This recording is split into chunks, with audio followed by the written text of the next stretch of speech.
What is going on, everyone? Happy Monday. I am in my garage, but I have it flipped because it is too nice not to enjoy the sunlight. I hope you guys had a good weekend, and I am going to start posting at least one movement a week in here to add into the mix if you can. Sometimes it's going to be a superset. Stephanie is in the house. I want you to add this at least one time this week, if not twice.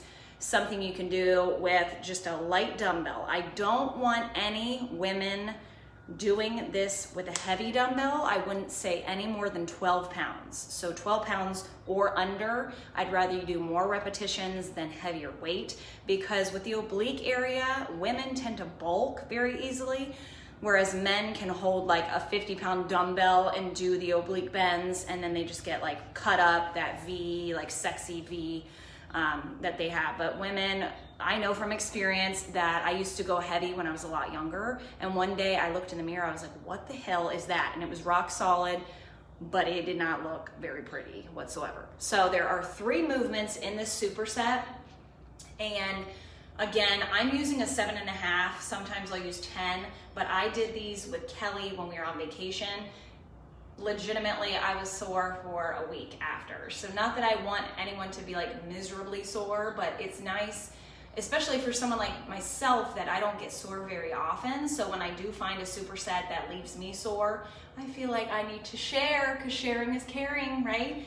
So we're gonna start with the dumbbell in the right hand. Your left hand is going to be up, back behind your head. If you just keep it down, you're not gonna get the full benefit of it, and you're not gonna feel it.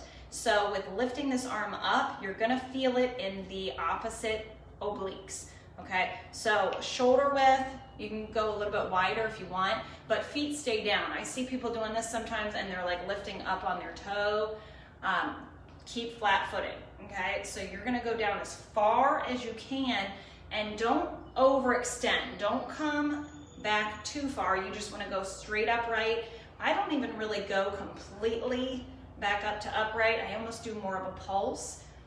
So we are going to do at least 15, but I'm gonna have you try 20, okay? So 20 like this. And then when you're done with 20, you're gonna drop the weight down. Let's just say this is 20 right here. I'm gonna drop the weight. You can do it balancing, or you can hold on to something. I prefer to balance because you're working your overall core. And when the leg comes up, you are leaning your upper body down towards that leg. I keep my arm in this position just because I feel it allows me to crunch more. And if you want, you can tap the foot down. If your balance isn't up to par yet, tap it down. If you want to hold a wall, do it against a wall, that's fine. But you really want to exaggerate that crunch every time. So even if you can only lift the leg up this far, you are still leaning and crunching down, okay? So work on your balance. I would prefer you not to hold on and just touch the floor. Just tap it for a split second, but we'll say that's 20, and then we're dropping down on the left hand because the lower obliques, so the lower side that's on the floor, make sure that you can see me. I put the top foot forward, okay? If you wanna make it more difficult, you can stack your feet like this. That's gonna be a lot more difficult. So one foot in front of the other. Drop that hip, pike it up. So we're trying for 20. If you can do 20, 20, 20, then you're gonna switch sides. That is ideal.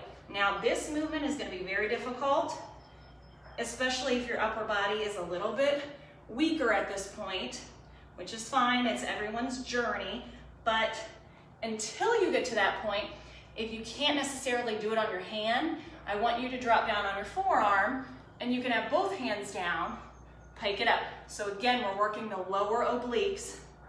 So all 3 movements should be on the same side, or at least you're working the same side of the obliques. So if this movement is not doable for you, you're gonna elevate your forearm up on a chair or a bench, because the higher up that you start, it's gonna be a little bit easier that way, okay? So 20, 20, 20, flip to the other side, 20, 20, 20. You're gonna try to do at least 2 rounds on each side if you can. If you wanna do 3, you can do 3, but this is just a toss in with the other routines that I've given you, okay? So if you are someone in this group, I know that some people don't like to post or but if you are someone and you are approaching your 2nd month or even 3rd month and you're like, oh, I haven't received new routines, make sure you ask me because I can send you new routines. Now, if you are someone that like your routines and you want to stick with them for another month, that is completely fine, but make sure you have that discussion with me, okay? So have a great week and get it done. And if you can, record this, post it in the group. Stephanie, you're the only one watching right now. I want to see it. All right, have a good week.